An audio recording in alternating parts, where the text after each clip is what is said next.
तारीख आज 18 अप्रैल 2025 दिन शुक्रवार, हिंदी तिथि पंचमी। आइए जानते हैं आज के देश और दुनिया की सिलेक्टेड काम की और महत्वपूर्ण। पर अभी तक आपने इस वीडियो को लाइक नहीं किया तो लाइक कर दीजिए।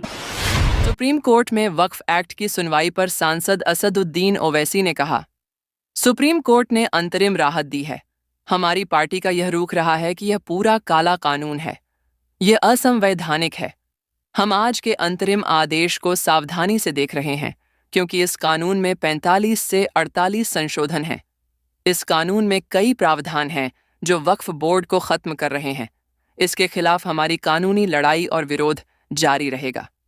यह कानून वक्फ को बचाने के लिए नहीं बल्कि इसे बर्बाद करने के लिए लाया गया है।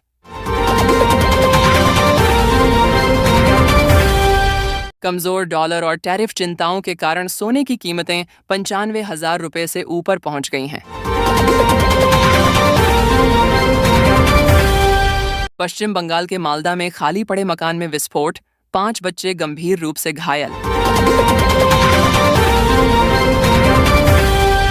सुप्रीम कोर्ट ने वक्फ कानून 2025 की वैधता के खिलाफ दायर याचिकाओं पर सुनवाई के दौरान जवाब दाखिल करने के लिए केंद्र सरकार को 7 दिन का वक्त दिया है।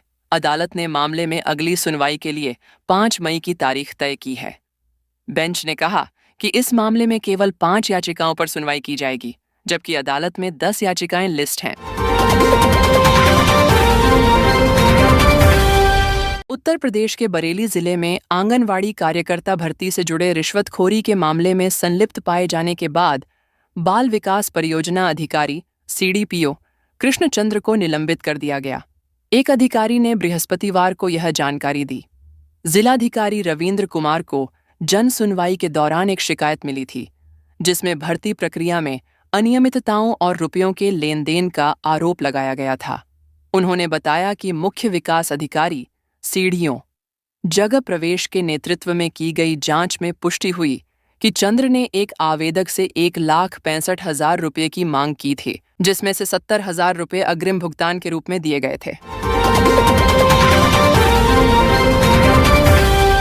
पंजाब में कई ग्रेनेड हमलों का आरोपी 5 लाख का इनामी आतंकी हैप्पी पासिया अमेरिका में पकड़ लिया गया है।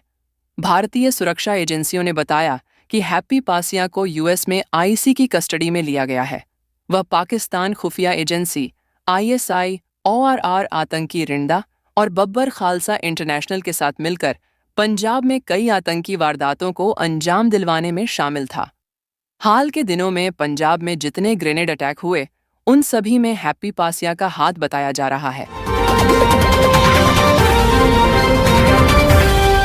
नेशनल हेराल्ड मामले में ईडी की ओर से सोनिया गांधी और राहुल गांधी के खिलाफ चार्जशीट दाखिल किए जाने के बाद गुजरात में सियासी माहौल गर्मा गया है। गुरुवार को गांधीनगर और अहमदाबाद में भाजपा ने कांग्रेस के खिलाफ प्रदर्शन किया। गांधीनगर में शहर के मेयर, भाजपा नगर अध्यक्ष और बड़ी संख्या में स्थानीय भाजपा कार्यकर्ता इस प्रदर्शन में शामिल हुए। उत्तर गांधीनगर की विधायक रीताबेन पटेल ने इस विरोध प्रदर्शन का नेतृत्व किया। प्रदर्शनकारियों ने नेशनल हेराल्ड केस में ईडी की कार्रवाई का समर्थन करते हुए कांग्रेस पर तीखा हमला बोला। भाजपा नेताओं ने आरोप लगाया कि कांग्रेस पार्टी भ्रष्टाचार में गले तक डूबी हुई है और नेशनल हेराल्ड मामला उसकी पोल खोल रहा है। उत्तर प्रदेश के मेरठ में हुए सौरभ हत्याकांड से अभी उभर नहीं पाए थे कि एक और सनसनीखेज मामला सामने आ गया। यहां पहले पत्नी ने अपने प्रेमी के साथ मिलकर पति की हत्या कर दी। फिर भी चैन नहीं पड़ा तो पति की लाश को 10 बार एक जहरीले सांप से कटवा दिया। इस पूरे मामले का खुलासा पोस्टमार्टम रिपोर्ट में हुआ है। पश्चिम बंगाल में भारतीय जनता युवा मोर्चा की बंगाली हिंदू बचाओ रैली आयोजित करने की अनुमति मिल गई है।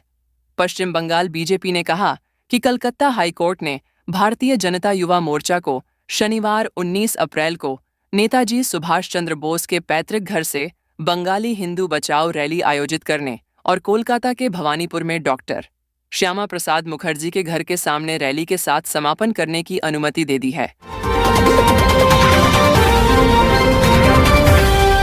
लोकसभा में विपक्ष के नेता राहुल गांधी के बहनोई रॉबर्ट वाड्रा 2008 के हरियाणा भूमि सौदे में कथित अनियमितताओं से जुड़े धनशोधन मामले में पूछताछ के लिए बृहस्पतिवार को लगातार तीसरे दिन प्रवर्तन निदेशालय ईडी के समक्ष पेश हुए। अधिकारियों ने बताया कि जांच के तहत वाद्रा से पिछले 2 दिनों में 10 घंटे से अधिक समय तक पूछताछ की गई और धनशोधन निवारण अधिनियम पीएमएलए के तहत उनके बयान दर्ज करने की प्रक्रिया बृहस्पतिवार को भी जारी रहेगी। वह अपनी पत्नी एवं वायनाड से सांसद प्रियंका गांधी वाद्रा के साथ सुबह 11 बजे के बाद मध्य दिल्ली स्थित ईडी कार्यालय पहुंचे। वाद्रा के खिलाफ यह जांच हरियाणा के मानेसर शिकोहपुर गुरुग्राम में सेक्टर 83 में एक भूमि सौदे से जुड़ी है।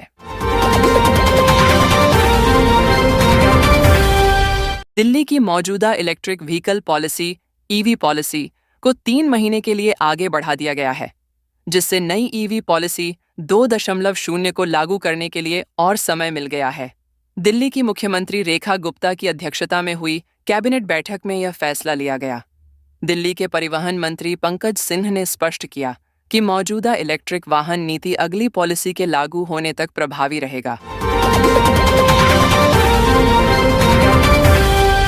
आप नेता अमानतुल्लाह खान ने वक्फ संशोधन अधिनियम के खिलाफ याचिकाओं पर सुप्रीम कोर्ट में सुनवाई को लेकर कहा, हमें पूरी उम्मीद है कि आज हमें राहत मिलेगी। रॉयटर्स की रिपोर्ट के अनुसार हमास के गाजा प्रमुख का कहना है कि हमास गाजा युद्ध को समाप्त करने के लिए बाकी बचे सभी बंधकों को रिहा करने के लिए तैयार है।